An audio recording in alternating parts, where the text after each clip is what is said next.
Breakups are not bad. Breakups are a necessary ending. This is episode 43. Go ahead and cue my theme music. Hey Rebel, welcome to Untoxify Your Relationship. Here we will talk about all things healthy and how to get that toxic mess out of you and your partnership. I'm your host, Melissa Webb, a practicing licensed mental health therapist with 10 years experience. All right, let's go ahead and hop into it. Hey y'all, so before we get started, let me remind you to go ahead and vote for me for Best Faith-Based Podcast in the Women in Podcasting Award. It's in the show notes. If you click on it, go ahead, fill out the information, and find Untoxify Your Relationship under the faith-based category. Now that we got that out the way, let's go ahead and talk about breakups. Now, I have had my fair share of breakups. My most recent one was a year ago, literally a year ago this month, in last August. And breakups are hard. I'm not going to sit here and tell you that breakups are not hard. They're tough. They're hard. It's a lot of emotion that goes with breakups. But also with breakups, there is a necessary ending with them. And what I mean by that is when God says it's time to move on, it's time to move on, right? When we sit around in things that are not for us or that they are not God's purpose for our lives, then we can prolong or delay what God really has for us. We see this in the Bible with the Israelites, how they prolonged their way of getting to the promised land for 40 years. I feel like the same thing is with relationships. If the relationship is not for you and a breakup happens, but yet you're still trying to hold on to the past, and God is like, come on girl or man, I'm trying to get you to the future or to whatever it is I'm trying to get you to, then we can prolong what God has for us when it comes to relationships. So today I'm going to talk about how breakups are tough and how we can get through tough breakups with the help of God, the Holy Spirit, and this lovely book called the Bible. So let's go ahead and hop into it. I actually had a whole nother theme that I wanted to do with this episode when it comes to breakups. I had like 3 different parts, but the Lord has something different. So I hope this resonates with you all as I go through talking about changing the way we look at breakups. So we know breakups are tough. Ending a relationship is hard because you are literally separating yourself from someone who was a core focus in your life. Breakups can literally feel like death. The key word is feel. A lot of times people think a breakup is a death. Death is final. Your breakup is only for a moment. It's for a season. So we don't want to make a breakup a lifetime versus a season, because breakups are just that, seasonal. And we have to know like this too shall pass. So when it comes to the stages of grief, it's something I like to talk about when I was doing counseling, especially with people who would go through breakups. We always talked about the stages of grief. So those 5 stages are denial, anger, bargaining, depression, and acceptance.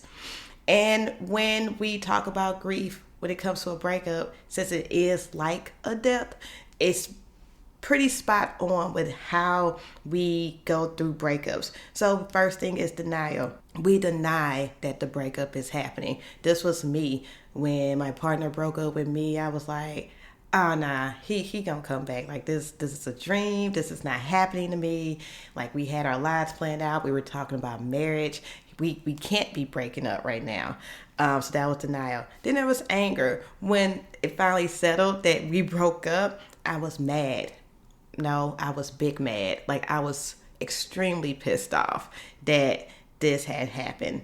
Bargaining. We make a deal with God or assume that things would have been different if certain actions would have been taken. That was me. I was going over my head and all the things I did, what could have been done differently, praying, asking God to give me back this relationship, so on and so forth.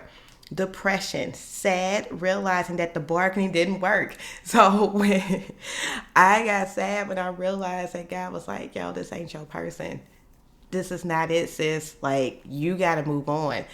I was sad because of that. And I think that's okay to feel your emotions. Just don't stay in that depression. Then there's acceptance, accepting what happened and finding a way to move forward. I had to find my way to move forward. That meant accepting, like, this is over. Even God says it's over. Sis, wipe your face and move on. Like, it's no point of staying here and mourning something that's dead and never going to return. This is not going to be resurrected. You need to move on to whatever it is God has for you from this point on. So like I said earlier, breakups are seasonal, not a lifetime. Ecclesiastes 3:1, it says there is a time for everything and a season for every activity under the heaven. The mistake that a lot of people make is that they make grief a lifetime instead of a season. This is a reminder that God has appointed different times and seasons for different events in our life. It's a reminder that God is in control because we don't control none of this. And we have to trust God in his timing and his purposes. So I got some Bible examples because I wouldn't be me if I didn't throw the Bible in this, right? When Moses died, the Israelites mourned for 30 days, and then Joshua became their leader. The Lord told Joshua to be strong and courageous. He told him that 3 times. And he also told him that the Lord would be with him as he was with Moses. So the Lord was basically saying, we got to go to this land and I'm going to get you to better. But now that the time of mourning is ended, like this season of mourning has ended, I'm ready to get you to where I promise that I will always get y'all to be. So God did a couple of things with Joshua in this passage. God gave Joshua encouragement, a plan, and a purpose. The encouragement was be strong and courageous. The plan was go take this land. And the promise was I will be with you. We got to understand that everything that God does is purposeful, right? He is not doing anything in vain. He is not trying to figure it out in heaven. He's not like, oh, snap, a breakup happened. Angels, we got to do something, right? Like he already knows what your life is. Like the verse says, I know the plans I have for you, right? He knows the plans that he has for your life and what he needs to do to get you to where you need to be. You got to understand that being strong and courageous is a thing going through grief. Yes, they had a time of mourning and they still had to be strong and courageous to go take this land. I believe God is telling you that yes, this is a time of mourning from a breakup, but you got to be strong and courageous and trust me that I'm still going to get you to where you need to be despite what just happened. And he's going to be with you. So just know that God is always with you through everything that you do. What if Joshua would have made the mistake of staying in mourning over Moses for a lifetime instead of a season? I don't think Joshua would have saw the promised land. It would have delayed him getting into the promised land. We got another Bible story. Let's take it to the New Testament. What if Jesus stayed in his grief when Lazarus died? So y'all know Jesus' homie, Lazarus, died. And when he got to the grave, he wept. Y'all do know Jesus got emotions. I get tired of hearing people saying, I don't know, Jesus don't have emotions. Like he literally cried when the homie Lazarus died.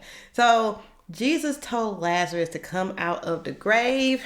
And Lazarus said, say less. Because when God speaks the impossible has to happen.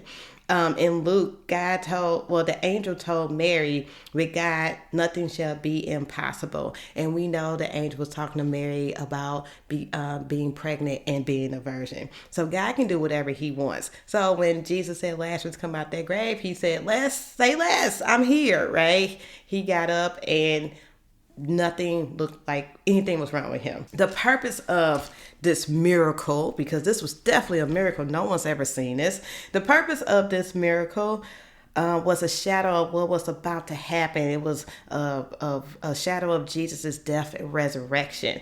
So let's think about it. If Jesus would have stayed in his grief, he would have delayed the miracle, right? Lazarus would still be dead. Jesus would be like, oh my God, Lazarus died. Give me a moment. I can't get up. I'm here for a lifetime instead of a season. Lazarus would be like, I guess I'm going to get up eventually, right?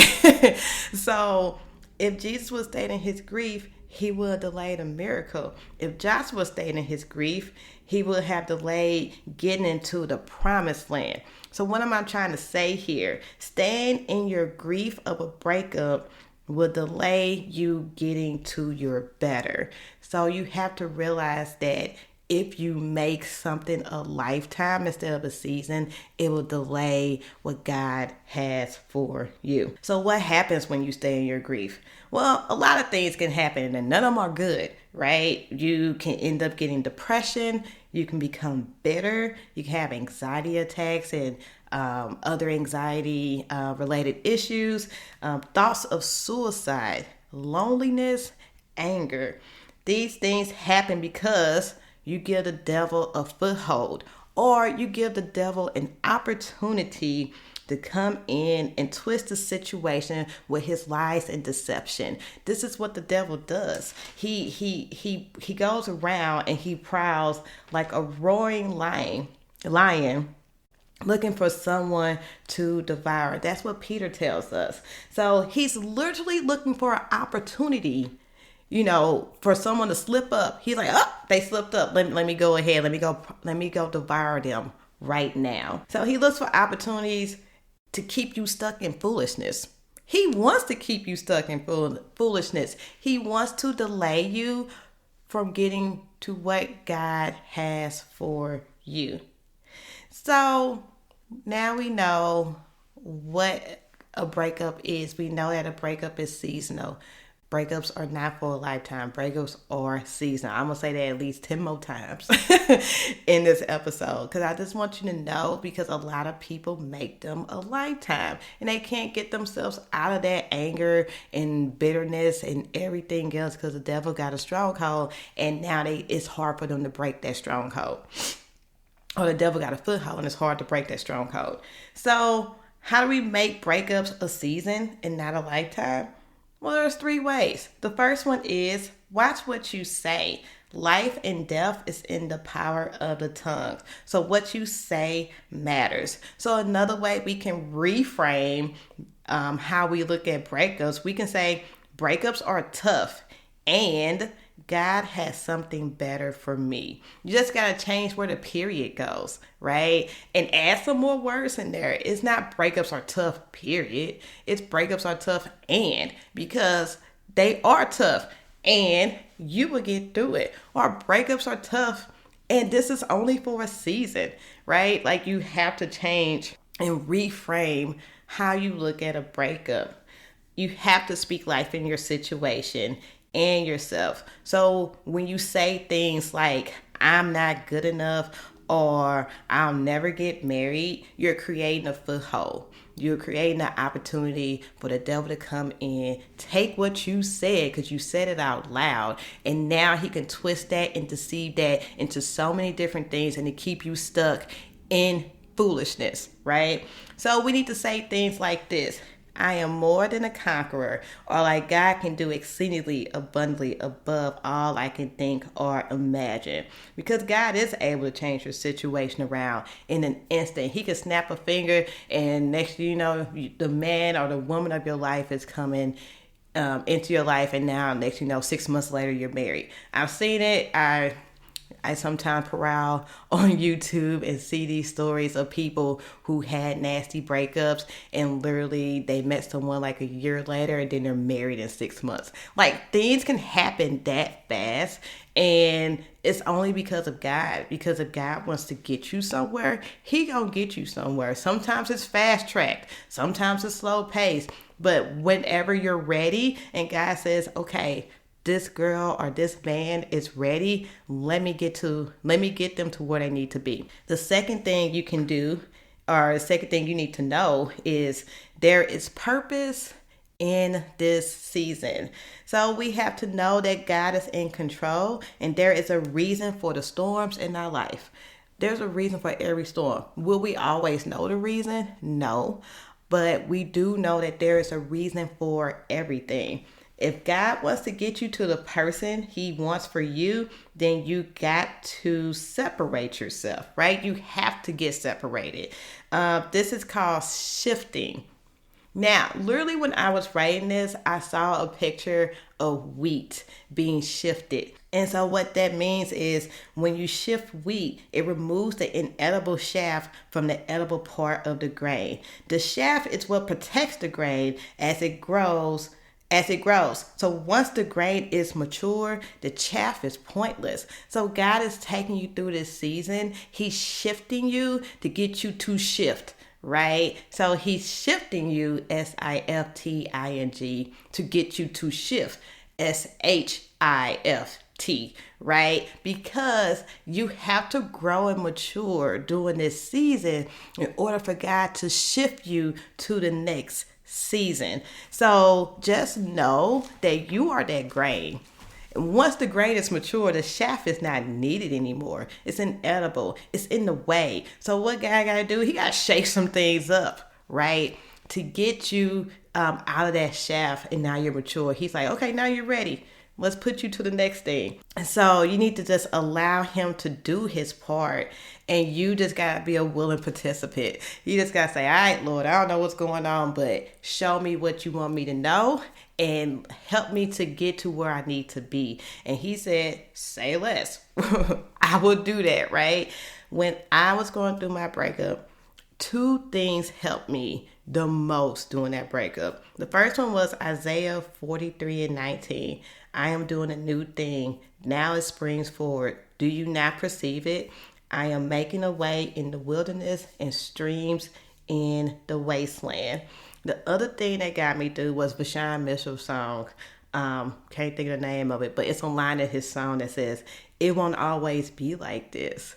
That line in itself can send me into a tizzy, right? Because it just reminds me that this is temporary. Like this pain won't last always. Joy will come, peace will come, and I'm moving into something better. Like this is just for now. This is not a forever thing.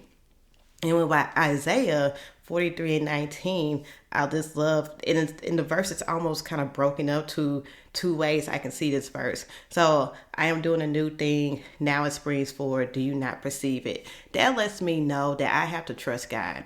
I have to trust him that he is going to always do a new thing.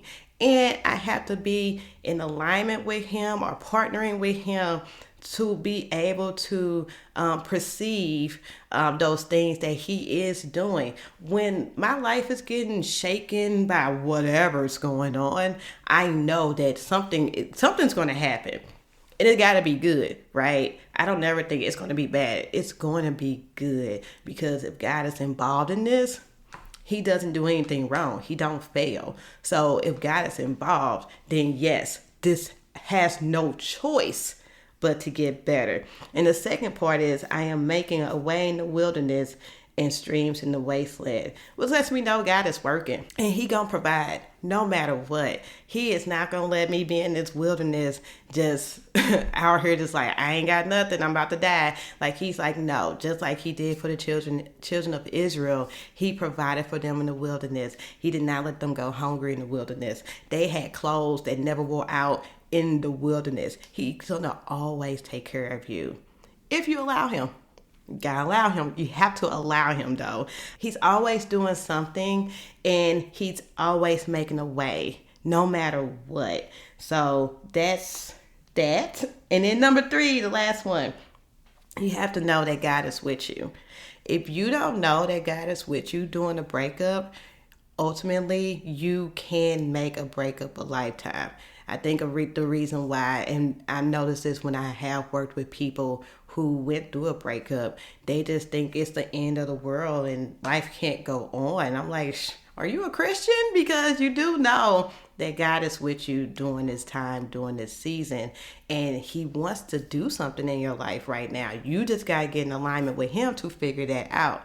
So those sleepless nights when you cried yourself to sleep, those days when you're confused and you're just like, I don't know why this is happening, because this was me, right? Like, I cry myself to sleep some nights. I pray and ask God why, because you can't do that. And the beauty of God is that He will answer, right? I literally asked God, why is this happening? And He responded with a Bible verse. And I went and looked it up, and I was like, oh my God, right? Like, He knows what He's doing, and He's gracious enough and compassionate enough to let you know sometimes why He is doing it. Sometimes we don't know, but sometimes he will let you know. He will let you in on on this little secret, right, of why He's doing the things He's doing. So just know that God is there. He wants to give you His love, His peace, His joy, and just let you know, like, you're not alone in this, and that you can reach out to Him at any time during the day. Like, He's always available. So if you know God is with you, and you know God is in control, and you know God is doing this for a purpose and a reason, and you trust that He has your best interests at heart, you will look at breakups totally different. Guarantee that breakups are not there to harm you. Breakups are literally a catapult to get you to where you need to be. All right, that's it. That's the post. I hope that was helpful. When I tell you, when I was writing this, I had a whole nother plan, and it just went a whole nother way when I wanted to talk about breakups. So stay tuned. I may talk some more about breakups, because I realized I have not talked about breakups on this show. And breakups is a major part of, untoxifying your relationships, because sometimes you gotta break up because the relationship was toxic, and that's how you untoxify it, by a breakup. But we'll talk some more about breakups, because I did not know. I didn't have nothing on breakups. Anyway, thanks for listening. Tell your auntie, uncle, and cousin and them about the show. Don't forget to go vote. Again, it's in the show notes. Just click on the link, Women in Podcasting, and go vote for your favorite faith-based podcast, Untoxify Your Relationship. As always, stay classy, stay non-toxic, and I will see y'all next time. Peace. Thank you for listening. Go ahead and share this episode with your family and friends. Don't forget to check out the quiz to figure out what your toxic trait is. The link is in the show notes. Thank you, and see you next time.